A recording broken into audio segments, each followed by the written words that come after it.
జై శ్రీరామ్. శ్రీరామ జయ రామ జయ జయ రామ మనందరికీ తెలుసు, విజయ మహామంత్రం. హిందువులు ఏ పని చేయాలన్నా ఆ పనికి ఒక విజయ మహామంత్రం అనేటువంటిది ఉంది. అది శ్రీరామ జయ రామ జయ జయ రామ. ఒకటి, అయోధ్యలో రామ మందిరము నిర్మాణం యొక్క పనులు చురుగ్గా సాగుతున్నాయి. ఏదైతే భూతలం అంటే గ్రౌండ్ ఫ్లోర్ పూర్తయింది. ఆ సందర్భంగా గ్రౌండ్ ఫ్లోర్లోనే బాలరాముని యొక్క విగ్రహ ప్రతిష్టాపన కార్యక్రమాన్ని శ్రీ రామజన్మభూమి తీర్థక్షేత్ర ట్రస్ట్ వాళ్ళు నిర్వహించడం అనేటువంటిది జరుగుతుంది. 2024 జనవరి 22 మధ్యాహ్నం 12:30 ముహూర్తం ఖరారు చేశారు అయోధ్య శ్రీరామజన్మభూమి తీర్థక్షేత్ర ట్రస్ట్. అయితే ఈ యొక్క ప్రతిష్టాపన సందర్భంగా అయోధ్యలో ఉన్నటువంటి బాలరాముని యొక్క ఆ రామ్ లలాలో జరగబోయేటువంటి ఒక మహోత్సవ కార్యక్రమానికి ఒక వినూత్నమైనటువంటి ఒక పద్ధతి లోపల హిందూ సమాజాన్ని చైతన్యవంతం చేసి ప్రతి ఇంటికి వెళ్ళాలి, ప్రతి హృదయాన్ని తట్టి లేపాలి, అందరినీ ఏకం చేయాలి. ఆ విధంగా రాముని యొక్క ప్రాణప్రతిష్ఠ కార్యక్రమాన్ని చేపట్టడం లోపల ఒక మహత్తరం ఉంది. అదేమిటంటే నవంబర్ 5వ తేదీ నాడు అయోధ్య లోపల దేశంలో ఉన్నటువంటి అన్ని రాష్ట్రాల నుంచి ఇద్దరిద్దరు ప్రతినిధులను పిలిచి అక్కడ ఒక పూజా కార్యక్రమం నిర్వహించి, ఏదైతే 1992 డిసెంబర్ 6వ తేదీ నాడు ఏదైతే హిందూ సమాజం చైతన్యవంతమై విక్రమాదిత్యుడు కట్టిన ఒక రామ మందిరాన్ని కూల్చి రామ మందిరం పైన బాబర్ యొక్క ఢాంచా నిర్మాణం ఏదైతే చేశారో ఆ ఢాంచాను కూల్చివేసిన ఒక రోజు. అంటే కరసేవకు భూమి పూజ చేద్దామని వెళ్ళిన ఒక కరసేవకులు అక్కడ మనకు తీర్పు అనుకూలంగా రాని కారణంగా అప్పుడు ఒక కరసేవకుల యొక్క ఉత్సాహంతో ఆ ఢాంచా కూల్చివేయబడి అక్కడ ఒక చిన్న రామ మందిరం నిర్మాణం చేయబడింది రామ్లలలో. ఆ మందిరం దగ్గర ఈ అక్షంతలు పూజింపబడి ఆ అక్షింతలని దేశం మొత్తం పంపాలి అనేటువంటి ఒక నిర్ణయంలో భాగంగా నవంబర్ 5వ తేదీ నాడు అన్ని ప్రాంతాలకి అక్షంతలు అందజేయడం జరిగింది. మన ప్రాంతానికి కూడా 6వ తేదీ నాడు చేరుకున్నాయి, విమానాశ్రయానికి చేరుకున్నాయి. విమానాశ్రయం నుంచి మనం పెద్ద ఎత్తున ఊరేగింపుగా కర్మన్ ఘాట్ హనుమాన్ మందిర్ వరకు మనము అక్కడ తీసుకొచ్చాం. అక్కడ నుంచి ఆ అక్షంతల్ని డిసెంబర్ 6వ తేదీ, ఏదైతే 1992 డిసెంబర్ 6 కాబట్టి మనము డిసెంబర్ 6వ తేదీ నాడు జిల్లాలో ఉన్నటువంటి ప్రతినిధులు ఎవరైతే ఉన్నారో విశ్వ హిందూ పరిషత్, ఆ తర్వాత మిగతా రామజన్మభూమి తీర్థక్షేత్ర అనేక సామాజిక సంస్థలందరినీ పిలిచి మనము భాగ్యనగర్ లోపల శ్రీ శ్యాంబాబా మందిర్ కాచిగూడ లోపల ఒక కార్యక్రమాన్ని ఏర్పాటు చేసి సాధు సంతుల యొక్క చేతుల మీదుగా ప్రతి జిల్లాకి ఈ యొక్క జిల్లా కేంద్రానికి అక్షంతల్ని కలుష రూపం లోపల ఈ యొక్క కార్యక్రమాన్ని నిర్వహించడం జరిగింది. ఆ తర్వాత 17వ తేదీని డిసెంబర్ 17వ తేదీ నాడు ఈ యొక్క అక్షంతలు అంటే డిసెంబర్ 6 నాడు జిల్లాలకు వెళ్ళినాయి.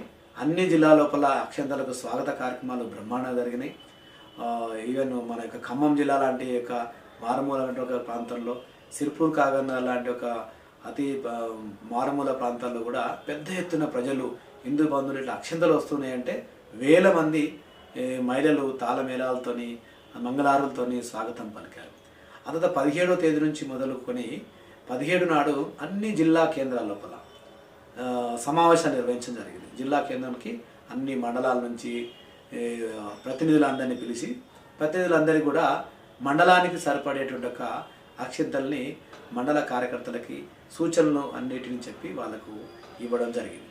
అదేవిధంగా 18వ తేదీ నుంచి మొదలుకొని 24వ తేదీ వరకు అన్ని మండలాల లోపల మండల సమావేశాలు నిర్వహించడం జరిగింది. అంటే ప్రతి గ్రామం నుంచి ప్రతినిధులను పిలవడం, అక్కడ ఉన్న అనేక రకాల ధార్మిక సంస్థలు, కుల సంఘాల పెద్దలు, అదేవిధంగా అనేక మంది యువ సంఘాలు, యువజన సంఘాలు, తర్వాత మహిళల యొక్క చిన్న చిన్న బృందాలు, అదే భజన మండలులు, ఇట్లా అనేక మంది ధార్మిక సంస్థల వాళ్ళని కూడా పిలిచడం జరిగింది. అక్కడ అన్ని గ్రామాల నుంచి పిలిచి 24వ తేదీ లోపుగా ప్రతి గ్రామానికి అందజేసేటువంటి విధంగా అన్ని గ్రామాల వాళ్లకు 24వ తేదీ లోపుగా అందించడం జరిగింది. అయితే 24వ తేదీ నుంచి మొదలుకొని ఈ నెల 31వ తేదీ వరకు గ్రామాన అక్షంతలు కలుష రూపం లోపల చేరుకున్నాయి. ప్రతి గ్రామం లోపల ఊరేగింపులు, మేళతాళాలు, భజన మండలులు, కోలాటంతో మహిళలు, పెద్దలు అందరూ ఒక మా ఊరికి రాముడు వచ్చాడు అన్నంతగా ఆనందంతో ఉత్సవాలతోనే గ్రామ గ్రామాన ఈరోజు అక్షంతలకి స్వాగతం పలకడమైనటువంటిది మనందరం చూస్తున్నటువంటిది. సోషల్ మీడియాలో, ప్రింట్ మీడియాలో, ఎలక్ట్రానిక్ మీడియాలో అన్ని చోట్ల మనకు పెద్ద ఎత్తున అందరూ ప్రచారం చేస్తున్నారు. ఎందుకంటే రాముడు అంతటా ఉంటాడు, రాముడు అందరివాడు. రాముడు ఎవరో ఒక వర్గానికి సంబంధించినటువంటి వాళ్ళు కాదు. ఒకటి రాముడు మనందరి యొక్క ఆరాధ్య దైవము, మన యొక్క ఆదర్శ పురుషుడు, మన యొక్క మహారాజు, మనందరి యొక్క మర్యాద పురుషోత్తముడు. అలాంటి ఒక రాముడు అందరూ రావాడు అనుకున్నటువంటి ఒక రాముడికి అందరూ ప్రజలు కూడా పెద్ద ఎత్తున స్వాగతం పలికారు. ఒకటి ఇక ఉన్న ఈ యొక్క 31వ తేదీ లోపుగా, ఈ 24వ తేదీ నుంచి మొదలుకొని 31వ తేదీ లోపుగా గ్రామ గ్రామాన ఊరేగింపుతో పాటు ఒక సమావేశం. ఆ సమావేశం లోపల ఆ గ్రామస్తులందరూ కలిసి మన గ్రామం లోపల ఈ యొక్క కలశాన్ని ఎక్కడ పెట్టుకుందాం అంటే దేవాలయ కేంద్రంగా ఈ కలశాన్ని ఉంచాలి. ఈ కలశం దేవాలయంలో పెట్టిన తర్వాత ప్రతిరోజు కూడా 108 సార్లు శ్రీరామ జయ రామ జయ జయ రామ హనుమాన్ చాలీసా చదివి రోజు ఆ కలశానికి పూజ చేయాలి. ఆ విధంగా 31వ తేదీ వరకు గ్రామం లోపల సమావేశం నిర్వహించుకొని ఏ రోజు మన ఊళ్ళో అక్షంతలు పంచుదాం అనేటువంటి ఒక నిర్ణయం చేసి మా ఊర్లో పలానా రోజు ఉదయం 8 గంటల నుంచి అక్షంతలు పంచుతారు అనేటువంటి ఒక దండోరా వేయించి లేదా ఊరంతా ప్రచారం చేసి ప్రతి ఇంటికి తెలిసేటట్టుగా చేసి వాళ్ళ ఇంట్లో ఆ రోజు శుభ్రంగా ఇంటికి ఒక పూలమాల, ఆ తర్వాత ఒక తోరణం కట్టుకొని, ఆ తర్వాత వాళ్ళు కూడా ఒక పళ్ళెం మంచిగా శుభ్రం చేసుకొని ఆ పళ్ళెంలో కొన్ని అక్షంతలు కలుపుకొని అప్పుడు రెడీగా ఉన్నట్టయితే అయోధ్య నుంచి వచ్చిన అక్షంతల్ని ప్రతి ఇంటికి వెళ్ళడానికి బృందాలుగా ఏర్పడి 5 మంది ఒక బృందంలో ఉంటారు. భారతీయ వేషధానం లోపల బొట్టు పెట్టుకొని చక్కటి పళ్ళెం తయారు చేసుకొని ఆ పళ్ళెంలో కొన్ని పూలు, ఆ పూల మధ్యలో ఒక చిన్న బౌల్ పెట్టుకొని దాంట్లో అక్షంతలు వేసుకొని ప్రతి ఇంటింటికి ఒక మృగముద్ర అంటే మన పెద్దన వేలు, అదే ఉంగరం వేలు, ఈ యొక్క బొటన వేలు, దీన్ని మృగముద్ర అంటాం. ఈ మృగముద్రతోని ప్రతి ఇంటికి అక్షంతలు ఇవ్వాలి. అట్లా ప్రతి ఇంటికి ఒక మృగముద్రతోని అక్షంతలు ఇచ్చుకుంటూ ఆ విధంగా 1వ తేదీ నాడు ప్రారంభమై 15వ తేదీ వరకు ఇంటింటికి అక్షంతలు చేరుతాయి. ఆ విధంగా ప్రతి గ్రామం లోపల 2 బృందాలు, 3 బృందాలు, 4 బృందాలు గ్రామం యొక్క సంఖ్యను బట్టి, జనాభా సంఖ్యను, ఇళ్ళ సంఖ్య బట్టి అక్కడ కార్యకర్తలు ఎన్ని బృందాలుగా ఏర్పడతారని చెప్పి సామూహిక నిర్ణయంతో గ్రామాన 15 రోజుల పాటు నిరాఘాటంగా అన్ని గ్రామాల లోపల ఇంటింటికి అక్షంతలు అందించడం ఒక కార్యక్రమం. ఈ అక్షంతలతో పాటుగా ఆ యొక్క నివేదన పత్రం అంటుంటాం. అంటే అయోధ్య నుంచి ఆ రోజు ఏమి చేయాలి, ప్రాణప్రతిష్ఠ రోజు అనేటువంటిది ఒకవైపు ఉంటుంది కరపత్రంలో. ఆ తర్వాత అయోధ్య మందిరము ఎంత సుందరంగా నిర్మాణం అవుతుంది, ఎన్ని ద్వారాలు ఉంటాయి, ఎన్ని స్తంభాలు ఉంటాయి అనేటువంటి ఒక మహత్తరపూర్ణ సమాచారం, మందిరం యొక్క పూర్ణ సమాచారం, అంటే మొత్తం అక్కడ ఎన్ని ఎకరాలు ఉంది, ఎన్ని ఎకరాలు కడుతున్నారు అనే ఒక విషయాన్ని కూడా ఆ యొక్క పత్రంలో ఉంటుంది. కూడా అది కూడా ఒక మంచి డిజైన్లో కరపత్రం ఉంటుంది. దాంతోపాటుగా ఇప్పుడు నిర్మాణం అవుతున్నటువంటి ఒక భవ్య మందిరం ఏదైతుందో భవ్య మందిరం యొక్క చిత్రపటం, ఒక చిత్రపటము, ఒక నివేదన పత్రము, ఆ తర్వాత అక్షంతలు, ఈ 3 తీసుకొని రామజన్మభూమి తీర్థక్షేత్ర ట్రస్ట్ కార్యకర్తలందరూ కూడా 1వ తేదీ నుంచి 15వ తేదీ వరకు గ్రామంలో ఇంటింటికి ప్రతి హిందూ హృదయాన్ని తట్టి లేపడానికి వెళ్తున్నారు. ఆ తర్వాత 15వ తేదీ నుంచి మొదలుకొని మళ్ళీ 21వ తేదీ లోపుగా మళ్ళీ గ్రామ సమావేశం నిర్వహించుకొని ఆ గ్రామంలో ఉన్నటువంటి ఎన్ని దేవాలయాలు ఉన్నాయి ప్రతి దేవాలయాన్ని కూడా 21వ తేదీ రాత్రి లోపుగా మంచి అలంకరణ చేయాలి. మంచి అలంకరణ అంటే ఆ రోజు 22వ తేదీ నాడు అయోధ్యలో ప్రాణప్రతిష్ఠ కాబట్టి దేశంలో ఉన్నటువంటి, ప్రపంచంలో ఉన్నటువంటి అన్ని దేవాలయాల లోపల ఉదయం నుంచే పూజలు జరగాల, యజ్ఞం జరగాల, ఉదయం నుంచే కీర్తనలు జరగాల, భజనలు జరగాల, నామకీర్తన జరగాల.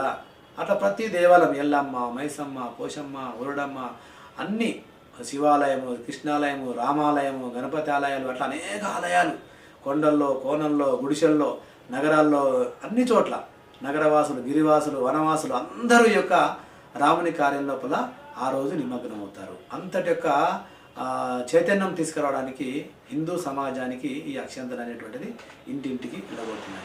కాబట్టి అందరూ మళ్ళీ ఆ దేవాలయంకి రావడానికి, ఆ దేవాలయం అలంకరణ చేసుకోవడానికి ఆ యొక్క సమావేశం లోపల వాళ్ళు నిర్ణయం చేస్తారు ఎవరెవరైనా ఎక్కడెక్కడ ఏ దేవాలయంలో ఏమని చేయాలా.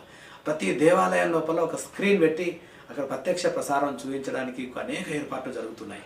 ఒకటి చిన్న దేవాలయం కావచ్చు, పెద్ద దేవాలయం కావచ్చు. చిన్న దేవాలయం అయితే ఒక చిన్న టీవీ, ఒక పెద్ద దేవాలయం పెద్ద హాల్ ఉంది అనుకుంటే అక్కడ పెద్ద ప్రొజెక్టర్, ఒకటి ప్రతి దేవాలయం కూడా అయోధ్యలో రామ జన్మభూమిలో శ్రీ బాలరాముని యొక్క నూతన విగ్రహం అంటే 5 సంవత్సరాల బాలుడు ఎంత అందంగా ఉంటాడో, 5 సంవత్సరాల బాలుడి యొక్క హావభావాలు ఎలా ఉంటాయో, ఎంత ఆనందంగా ఉంటాడో, ఎంత తేజస్సుగా ఉంటాడో, అట్లా 5 అడుగుల యొక్క విగ్రహాన్ని అయోధ్యలో ప్రాణప్రతిష్ఠ చేయబోతున్నారు. ఇక్కడ అలాంటి యొక్క బాలరాముని యొక్క విగ్రహ ప్రతిష్టాపన అయోధ్యలో జరుగుతుంది. ఆ రోజు ప్రజలందరూ వెళ్ళడానికి వీలుపడ్డా అక్కడ ఉన్నటువంటి ఒక ప్రధానమంత్రి, తర్వాత మిగతా పెద్దవాళ్ళు, ముఖ్యమంత్రులు, అనేక మంది దేశాల నుంచి ప్రధానమంత్రులు అనేక మంది వస్తున్నారు కాబట్టి అక్కడ ఉన్న ఒక భద్రత దృష్ట్యా ఆ రోజు కాకుండా మిగతా రోజుల లోపల అందరూ రావాలని చెప్పేసి అయోధ్య నుంచి మనకు పిలుపు వచ్చింది. కాబట్టి మరి మనము ఏం చెప్పారు, మరి పెద్దలు ఏం చెప్పారు, మన సాధుసంతులు ఏం చెప్తున్నారు, మన యొక్క పండితులు ఏం చెప్తున్నారంటే ప్రతి దేవాలయము, ప్రతి గ్రామం లోపల ప్రజలందరూ కూడా ఒక దేవాలయంలో కలుసుకోవాలి, వాళ్ళ ఊర్లో ఉన్నటువంటి ప్రతి దేవాలయాన్ని అలంకరణ చేసుకోవాలి. అట్లా అలంకరణ చేసుకోవడానికి జనవరి 15వ తేదీ నుంచి 21వ తేదీ వరకు అందరు గ్రామం లోపల పెద్దవాళ్ళు, గ్రామ దేవాలయ కమిటీ వాళ్ళు, ఆ తర్వాత గ్రామ సమితి సభ్యులు, గ్రామ సేవకులు, గ్రామంలో యువకులు, మహిళలు, పెద్దలు అందరూ కలిసి కూర్చొని మన దేవాలయాన్ని ఎట్లా అలంకరిద్దాం, ఆ దేవాలయంలో స్క్రీన్ ఎలా పెట్టాలి, లేకపోతే ఎల్ఈడి ఎట్లా పెడదామని చెప్పేసి గ్రామ వాళ్ళు పెద్దవాళ్ళు సామూహికంగా నిర్ణయం చేసుకొని గ్రామంలో ఒక పండగ వాతావరణం నిర్మాణం చేయడం, 10 గంటల నుంచే కీర్తనలు, భజనలు అన్నీ ప్రారంభం చేయడం, అది పెద్ద ఎత్తున మైకి పెట్టుకోవడం, ఆ తర్వాత అందరికి వినబడేటువంటి విధంగా, ఆ తర్వాత 12:30కి ఆ యొక్క ప్రాణప్రతిష్ఠ కార్యక్రమాన్ని ప్రత్యక్షంగా తిలకించిన తర్వాత అక్కడ తీర్థ ప్రసాదాలు, అన్నదానాలు, అనేకమైనటువంటి ఏర్పాట్లలో ప్రజలు నిమగ్నం కావాలి. దానికోసం గ్రామంలో కార్యక్రమం పెట్టుకొని వాళ్ళు ఆ విధంగా నిర్వహిస్తారు. అంటే ఆ రోజు జనవరి 22వ తేదీ నాడు ఉదయం ఏం చేయాలి, తర్వాత సాయంత్రం ఏం చేయాలి అనేటువంటిది మనం స్పష్టంగా మనము అవగాహన చేసుకోవాల్సిన అవసరం ఎంతైనా ఉంది. ఎందుకంటే ఉదయమేమో కుటుంబ సమేతంగా 10 గంటల నుంచి అందరూ దేవాలయానికి వెళ్ళాలి, దేవాలయంలోనే ఉండాలి, దేవాలయంలో మనం కార్యక్రమాన్ని చూడాలి. ఆ తర్వాత దేవాలయంలో ప్రతిష్టాపన ఇవన్నీ సమయం అంతా పూర్తయిన తర్వాత అక్కడ నుంచి మనం అక్కడ ఉన్న ఒక పూజారి యొక్క ఆశీర్వచనం తీసుకొని, ఆ తర్వాత తీర్థ ప్రదర్శనలు తీసుకొని, ఆ తర్వాత సూర్యాస్తమం తర్వాత అదే రోజు రాత్రికి సూర్యాస్తమం తర్వాత దీపోత్సవ కార్యక్రమం చేయాలి. దీపోత్సవ కార్యక్రమం అంటే ప్రతి ఇంట్లో 5 దీపాలు వెలిగించాలి. అట్లా 5 దీపాలు దీపమాల అంటాం. అంటే మాలలు, అనేక దీపమాలలు మనం తయారు చేసుకోవచ్చు. మన ఇంటికి ఎలక్ట్రికల్ అంటే విద్యుత్ దీపాలు కూడా వేసుకోవచ్చు. పుట్టినరోజుకు దీన్ని పండుగలకు వేసుకుంటాం కదా, ఆ విధంగా విద్యుత్ దీపాలు కూడా మనము మంచి చక్కగా అలంకరణ చేసుకోవచ్చు. దీపోత్సవ కార్యక్రమం చేయాలి. దీపావళి కాదు, దీపావళి అంటే మళ్ళీ పటాకాయలు కాదు, అవన్నీ ఉంటాయి. కానీ దీపోత్సవం ప్రపంచం అంతటా ఒక అద్భుతమైనటువంటి ఒక దీపోత్సవ కార్యక్రమాన్ని ఈ యొక్క రామజన్మభూమిలో శ్రీ రామ్లలా లోపల ప్రతిష్టాపన జరగబోతున్న ఒక నూతన విగ్రహ ప్రతిష్టాపన సందర్భంగా మొత్తం కూడా దీపాలంకరణతోని దీపోత్సవ కార్యక్రమాన్ని ఆ రోజు సాయంత్రం మనము నిర్వహించాలి అని చెప్పేసి మనకు శ్రీరామజన్మ తీర్థక్షేత్ర ట్రస్ట్ యొక్క పెద్దలు మనకు సూచిస్తున్నారు. ఆ విధంగా రాముని యొక్క మందిరం నిర్మాణం లోపల మొదటి ఏదైతే గ్రౌండ్ ఫ్లోర్ ఉందో, గ్రౌండ్ ఫ్లోర్ యొక్క ప్రతిష్టాపన అవుతుంది. ఆ తర్వాత ఒక నెల రోజుల పాటు విశేషమైన ఏర్పాట్లతోని అన్ని ప్రాంతాల నుంచి అందరినీ ఆహ్వానిస్తుంది అయోధ్యలో దర్శనాని కోసం. కాబట్టి 22వ తేదీ అయిపోయిన తర్వాత 23, 24వ తేదీ నుంచి మొదలుకొని ఫిబ్రవరి 22వ తేదీ వరకు పెద్ద ఎత్తున భక్తులందరినీ ఆహ్వానిస్తున్నారు. ఎందుకంటే అదే సమయం ఎందుకు, ఇంకా మళ్ళీ తర్వాత ఉండదా అనే మనకు అనుమానం రావచ్చు. నిరాతం ఒకసారి ప్రతిష్టాపన అయిందంటే ఎప్పుడూ దర్శనం చేసుకోవచ్చు. కానీ అక్కడ ప్రత్యేకంగా ఏర్పాట్లు జరుగుతున్నాయి. అక్కడ ప్రత్యేకంగా విశ్వ హిందూ పరిషత్తు అనేక రకాల ఏర్పాట్లు చేస్తుంది. అందరికీ భోజనాలు ఏర్పాటు చేస్తుంది. ఉదయం 8 గంటల నుంచి రాత్రి 11 గంటల వరకు నిరాఘటంగా భోజనశాలలు. ఆ తర్వాత ఎంతమంది వచ్చినప్పటికీ కూడా వాళ్ళకు అన్ని రకాల సౌకర్యాలు, అటు బాత్రూమ్స్ కావచ్చు, లెట్రిన్స్ కావచ్చు, లేకపోతే ఒక పూట మనం పడుకోవాలనుకుంటే కూడా అనేక రకాల షెడ్ వేయడం కావచ్చు, ఒక టెంట్లు వేయడం కావచ్చు, అట్లా స్వచ్ఛందంగా అనేక రకాల ఏర్పాట్లు అయినటువంటిది బ్రహ్మాండమైన ఏర్పాట్లు జరుగుతున్నాయి. అక్కడ ప్రత్యేక అలంకరణ కూడా ఉంటుంది. కాబట్టి మనం తప్పనిసరిగా ఈ యొక్క దర్శనంకి మనం అందరం వెళ్ళాలి అని చెప్పేసి, రావాలని చెప్పేసి అయోధ్య నుంచి పెద్దలు కోరుకుంటున్నారు. ఆయన మనందరం కూడా అయోధ్యలో రాముని యొక్క దర్శనం ప్రత్యక్షంగా పరోక్షంగా రెండింటిని దర్శించుకొని మన జీవితాన్ని ధన్యం చేసుకుందాం. జై శ్రీరామ్.